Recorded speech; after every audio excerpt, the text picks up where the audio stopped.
Hello, it's Tamika. Just getting back from being away from home for 11 days. I was on vacation and felt heavy. I can tell when there's a change in my body at this point. And I also know when there's going to be a change in my body just based on what I'm doing or what I'm not doing. I am a big proponent of following the rules. And today it's funny because I saw somebody make a comment on my page. She posted something yesterday and I saw it, but I had to think about what I was going to say back before I said anything. And so I responded to her comment today, and one of the things that I did was I posted the video that I made, 10 rules to a successful lap band surgery, and I made that video 2 weeks after surgery. And I was surprised at like 13,000, it has had like over 13,000 views at this point. And when I look at that video, I'm always like, oh my goodness, that was lame. But it was lame in that I was sitting at my dining room table. I was new to making videos. It was just different for me. But the bottom line is I shared the information that I was given by my surgeon. And I shared the information that I was given before I was released from the hospital. And at this point, 21 months after being banded, and I just celebrated living in maintenance for 1 year at goal weight a few days ago. So today's the 16th and I'm at goal August 11, 2010. And so we're August 16, 2011. So I've been living in maintenance at goal weight for a year now, actually under goal weight. So anyway, I posted that video that I made in addition to some other things that some questions and stuff like that I asked her. I'm fumbling because I want to show you something. And I've been saying all day I was going to make this video, but I've been busy with work. So I have a moment. Let's see. I don't know if you'll be able to see this, but what does this say? Let's see. How is this going to work? Can you see it? No.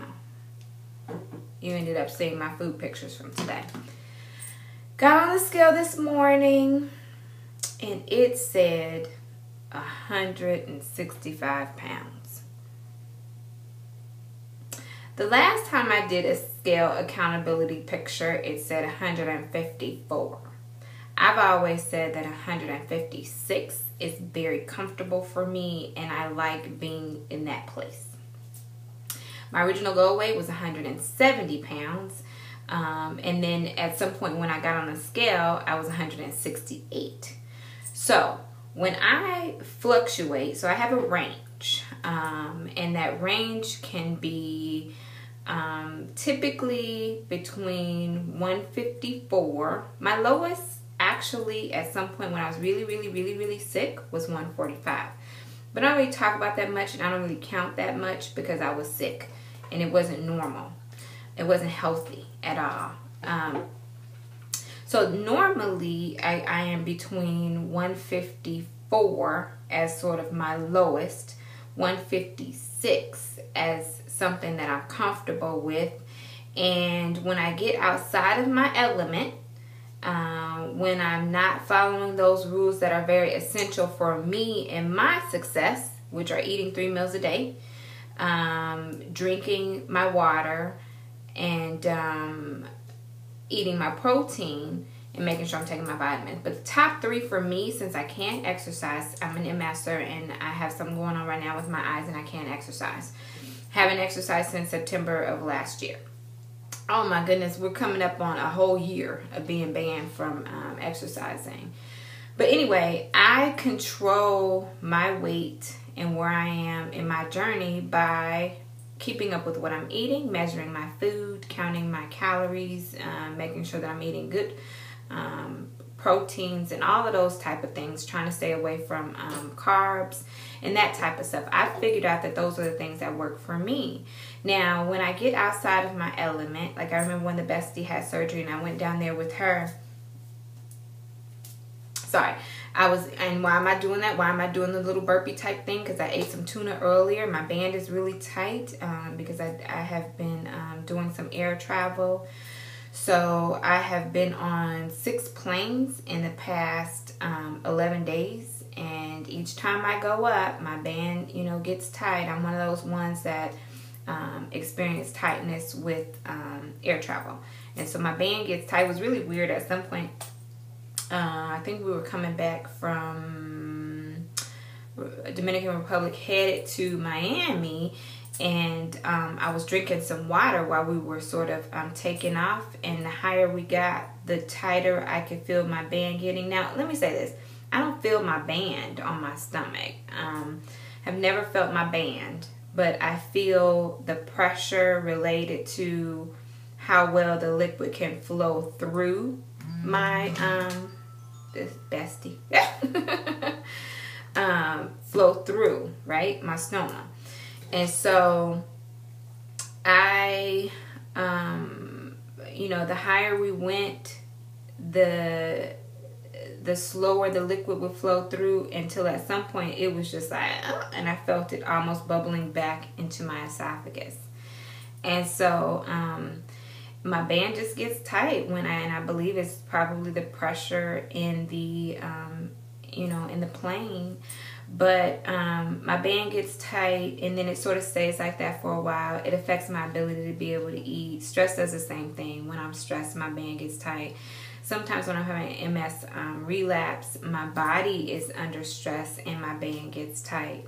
And so there's various different reasons or times when my band gets tight, and I sort of just work through it. But I just made a comment on Facebook just a second ago, and I was like, okay, well, you know what? I'm going to go one more day.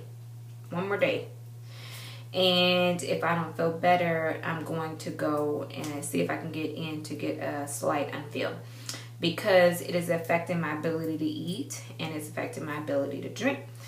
I had a cup of coffee this morning. I had like a protein coffee this morning. So a cup of coffee, and I added a scoop of Design Away, my favorite, right? Chocolate caramel peanut, chocolate caramel peanut, whatever. Protein powder in it, so that I could start my morning off with a little protein, because I knew that I was not going to be able to eat very early. And so I did that, and then I made myself some tuna at, I think it was about probably around 12:30-ish, 12:40-ish. So I was eating maybe about I was eating at 1.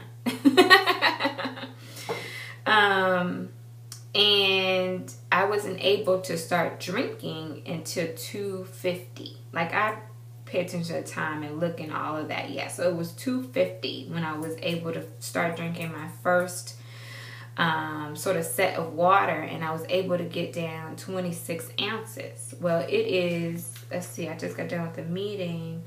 It's 3:30, and I still need to get my water in, but I still need to get 2 meals in, and water in between and all around that. And I'm rambling a little bit, but I'm trying to be transparent here, and I want to relay the message that yes, my scale has fluctuated up. I don't count anything under 168 as a gain.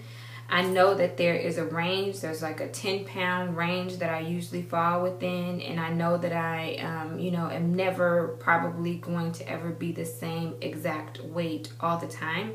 And so I don't get freaked out. I don't beat myself up. I know what to do. And so there are a couple people who have reached out to me recently, with either I'm, 9 months out and I've only lost, X amount of pounds, or I'm 2 years out and I've only lost, so much weight. And so what I really wanted to do was, this happened to me, I want to say back in June.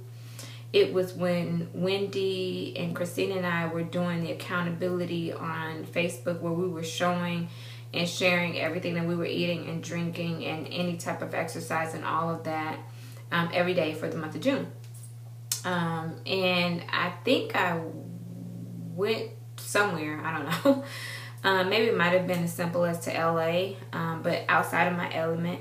And what happens is, when I'm not eating 3 meals a day, I'm not getting my protein in, and I'm not getting my water in, I get these pounds that come on and they latch on and they stay until I readjust and I get back to business. And so what I want to do is actually show you how this works for me. And so my scale, and I won't be able to post it, attach it here. I'll post it in Facebook, but I'm going to upload this straight from my iPad. My scale says 165. Am I devastated? No. If it would have said 175 or something like that, I'd probably be crying right now.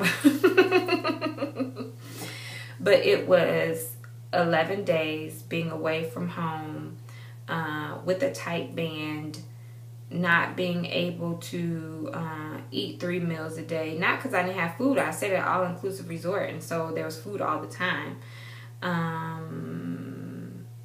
You know, waiting too long to eat, waking up late, and all that kind of stuff. Waiting too long to eat. And then I also hit sort of an emotional bump at some point when I was on vacation. And so I did a bit of trying to do some emotional eating, but because my band was tight, I couldn't. So the extent of it would be like, you know, a late night snack of like some nachos, which don't have any problem going down, and like a half a hot dog or half a hamburger bun, half a hamburger patty, not bun.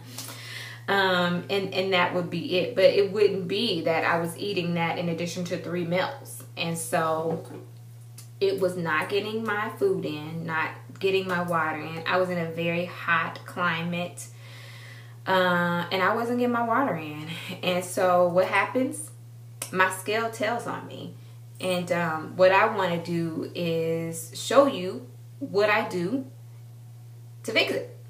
And so, you know, when we go back to those 10 rules to success, what I'll do is go back to applying them. I'm back at home. I'm back in, you know, in my safe place, environment where I can, you know, control exactly what I'm eating, how much I'm eating, how often, what I'm drinking, etc. And so what I want to do is really be able to sit down and show you that the rules do work when we apply them, when I apply them.